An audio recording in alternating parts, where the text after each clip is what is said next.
আমরা এখন আছি বাংলাদেশের সবচেয়ে বৃহত্তম ঐতিহাসিক রাম ও বৌদ্ধ বিহারে। এটা প্রতিষ্ঠা হয়েছে এত বেশি পুরাতন এই মন্দিরটা।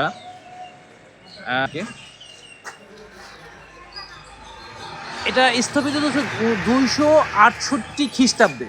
হিসাব করা যায় কত পুরাতন এটা।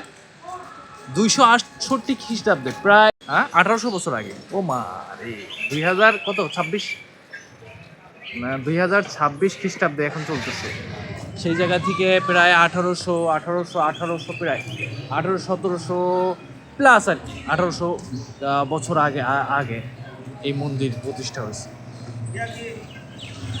চারপাশে মনোরম পরিবেশ, সকল প্রকার যানবাহন ভিতরে প্রবেশ নিষেধ। এই কিছুক্ষণ আগে দেখলাম গাড়ি নিয়ে বেরোলো।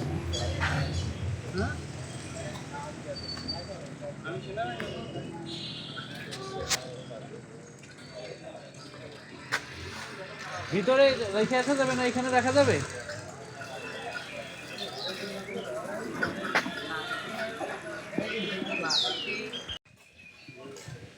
তাহলে মেহেদি ভাই কে দিয়ে ঢুকলেন? আজকে নিয়ে আসলো ধর্মীয় তীর্থস্থানের টাকা দিয়ে ঢুকলেন।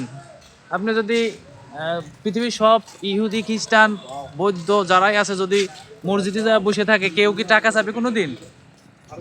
বলেন, হ্যাঁ চাইবে না। কিন্তু জায়গাটা কিন্তু অসাধারণ, বেশ সুন্দর, সত্যি অসাধারণ। Wow, সুন্দর।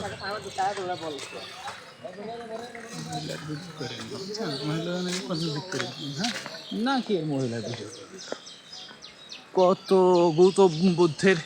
আপনি কি গৌতম বুদ্ধের ইতিহাস জানেন মেহেদি ভাই? না ভাই, বলেন একটু শুনি। আচ্ছা, গৌতম বুদ্ধ ছিলেন হচ্ছে একজন রাজার ছেলে, ঠিক আছে? ওনার নাম ছিল তো সিদ্ধার্থ, ঠিক আছে?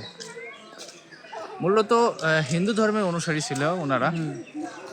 সেই জায়গা থেকে গৌতম বুদ্ধর কাছে মনে হইলো যে আসলে যেটা হইতেছে, যেটা করতেছি এটা ঠিক না। তারপর তা উনি একটা সময় ওনার কাছে আসলে এই ধ্যান ধরে, মানে অন্যরকম মানুষ ছিল আর কি সিদ্ধার্থ। এইটাই তো সে না? এটাই কি না সেটা জানে, অনেক বছর আগে কথা, 5000 বছর আগে ওনার চেহারা কেমন ছিল কে জানে, ঠিক আছে? পরে উনি ধ্যান শুরু করলেন, বাড়িঘর ধন সম্পদ ফেলাই থুয়ে যা মোটামুটি 5 বছরের মতো একটা গাছের নিচে যা। আচ্ছা, ইতিহাস এটা সংক্ষিপ্ত ঐতিহাসিক রাংপুর পরে থামায় পড়িনি তো বললেন। আচ্ছা ঠিক আছে, এটা পরে পড়বো, আমাকে এত পড়ার এটা দরকার নেই, ঠিক আছে? পরবর্তী সময়ে উনি আছে, এটার ইতিহাস অনেক লম্বা, এত ইতিহাস আমি আসলে বলে কি হবে, ঠিক আছে? দেখলেন তো কিরকম সুন্দর, ভালো লাগতেছে না? বিশাল ভালো লাগতেছে, আমার কাছে তো ব্যাপক সুন্দর লাগতেছে। না, সুন্দর লাগতেছে না তো। মনে হচ্ছে যে কি এগুলা কথা ধরুন আপনার কাছে, আপনার কাছে ভালো না লাগবে, আমার কাছে খুবই ভালো লাগতেছে। এখানে মানে জুতা খুলে ঢুকতে হবে। হ্যাঁ, এখানে ঢুকতে হলেও জুতা খুলে ঢুকতে হবে। আচ্ছা, এই জায়গায় আমরা পরে ঢুকবো, হ্যাঁ? ওই দিক শেষ করে ঘুরে টুরে আসি, তারপরে ঢুকবো, হ্যাঁ?